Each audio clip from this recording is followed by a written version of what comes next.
Hello, and welcome to another episode of Reviews in a Rabbit Onesie, the show in which I, Dan Leith, review things in a rabbit onesie.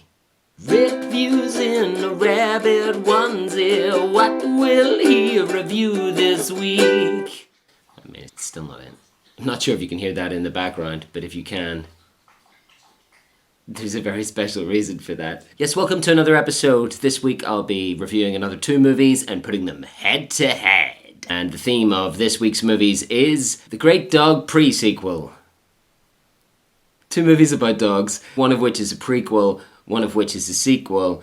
Apparently both of them are standalone films. But dogs, yes, dogs. Movie number one, A Dog's Journey from 2019. So, A Dog's Journey is apparently a sequel to A Dog's Purpose, which came out a few years prior. Apparently it's completely standalone, but the movie starts exactly where the first one ended, so...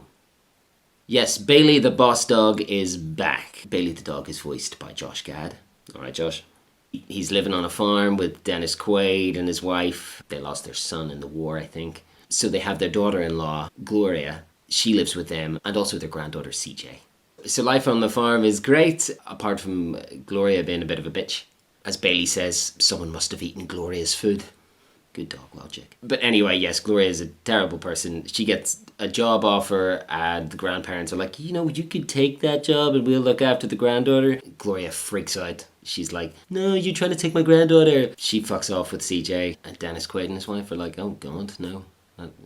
This is no good. Then Bailey the dog gets cancer. That's fun. Very emotional scene of Dennis Quaid nursing Bailey as Bailey dies. It's very sad.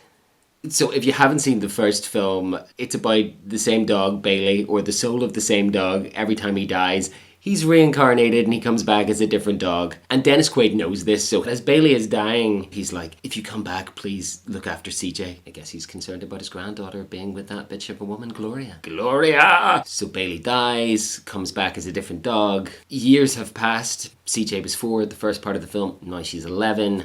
Bailey finds her. We spent some time with 11-year-old CJ and her friend Trent. Boy, those kids are bad actors, but actually a lot better than a lot of adults I know, so. We see Gloria being a shit mum some more. She's an alcoholic. It's a very weird scene where CJ puts a peg on her nose and uses the phone, and apparently this is a perfect disguise for pretending that you're an adult. Time moves on, CJ is now a teenager. It's obvious that Trent's in love with CJ. CJ just dates a lot of douchebags. There's some seriously trite on-the-nose writing and even worse performances. She goes up with this bad guy called Shane. He's just a complete stereotype caricature, but kind of hilarious for it.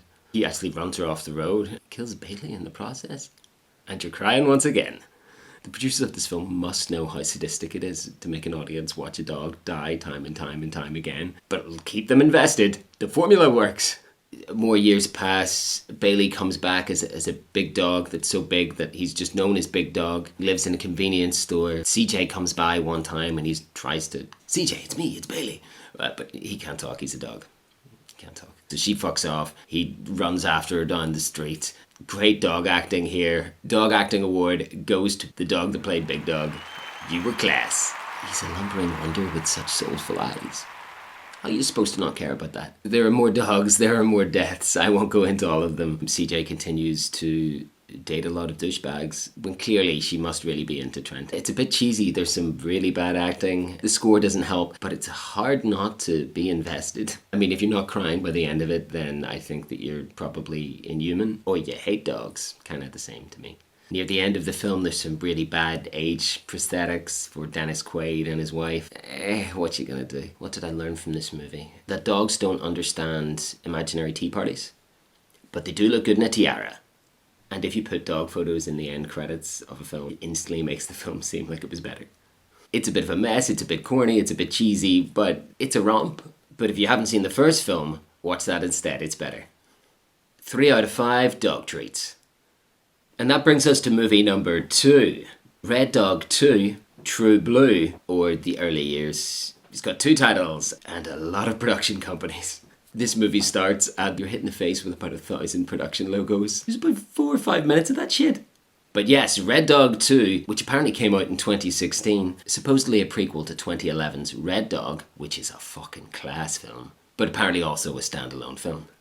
The original film was based off a true story of a dog that befriended a bunch of miners in Western Australia in the middle of nowhere. Heartwarming stuff, apparently a legendary dog. They made a statue out of him. I'd really like to go and see it someday, even though it's in the arse end of nowhere. But in Red Dog 2, Jason Isaacs plays a man called Michael, who's determined to not let his kid have a dog, even though he said that he could have one. Anyway, he takes the kid to the cinema to see Red Dog, because in Red Dog 2, Red Dog is still a movie, which Jason Isaacs watches and he's crying. It's an emotional film. He goes home, his son's like, "Why were you crying?" And Jason Isaacs is like, "I wasn't crying," because he's doing an accent. And his son's like, "No, Dad, you were."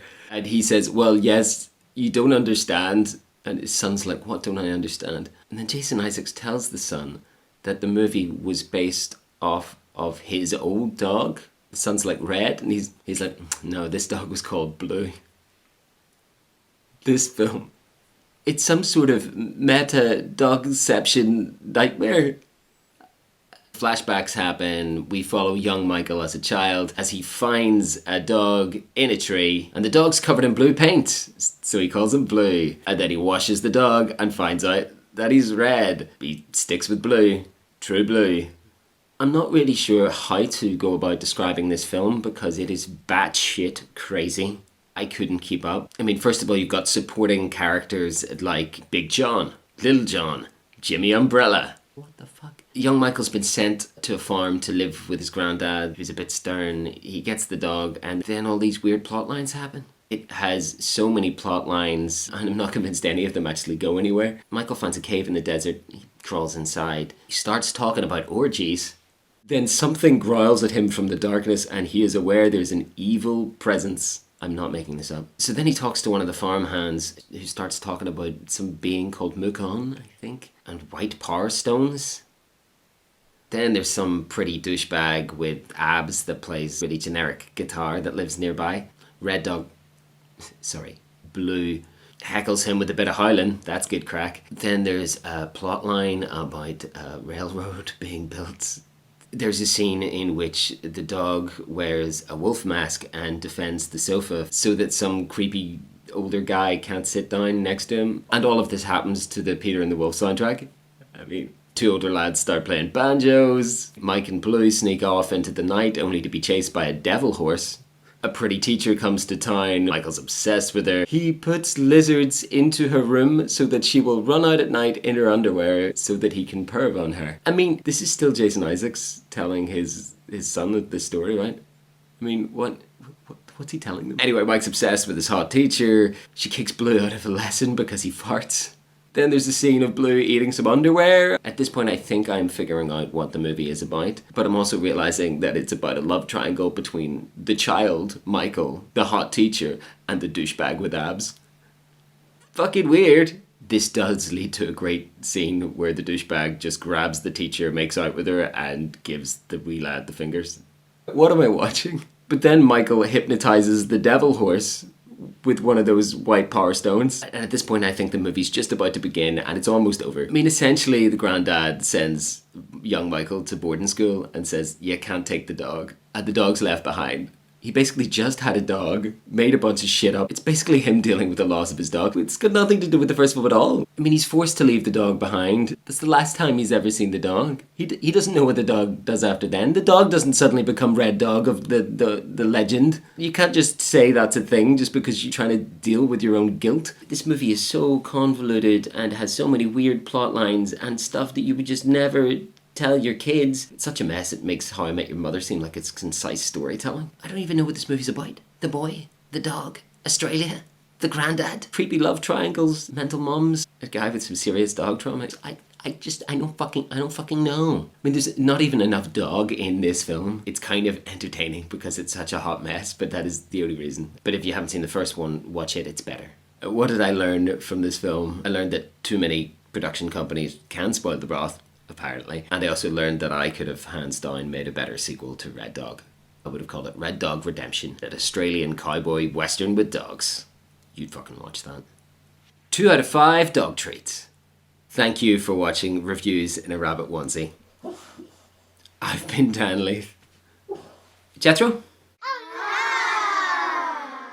If you enjoyed this video, please like, share, subscribe, other buzzwords. Stay safe. stay sane, and go stroke a woofer. Finn.